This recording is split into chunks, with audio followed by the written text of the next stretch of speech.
Assalomu alaykum, hurmatli obunachilar. Bag'at Avtocenter kuzatuvchilari 94 114 2388 97 091 2388 ga telefon urib kelaverasizlar. Sizlarga yana Largus'dan boshlab beramiz.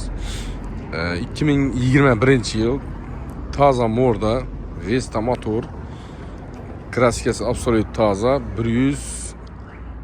138 mingmi shundan probeg yurib turibdi. Kraskasi родной 21-yil.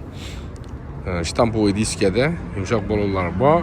Bahası 140 milyon so'm ustunda kelishib beriladi.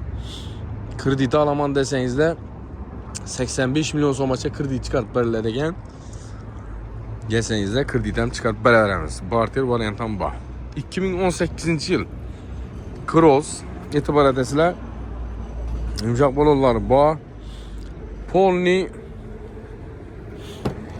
Renault motor atilgan 18 bilasizlar, Vesta motor oladi. 268 ming probeg yurib turibdi.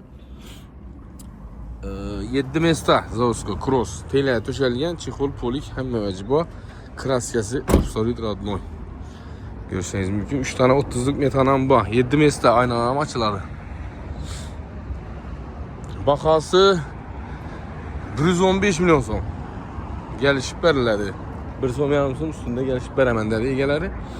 Barter variant ham bor. Kredit alaman desangizda kelasizlar, xolam banklaringizdan chiqarib beramiz. Xususiy banklardan ko'psi 50 milyon, 60 milyon beraman deydi. Az 7-8 yil xususiy banklar bor. Shu banklar bilan gaplashib kredit beraveramiz. 268 ming yurib turibdi. Kraskasi родной Cross 2018-yil Renault motor. Ana hamma vajini aytib turibman. Metan gazlar ham bor.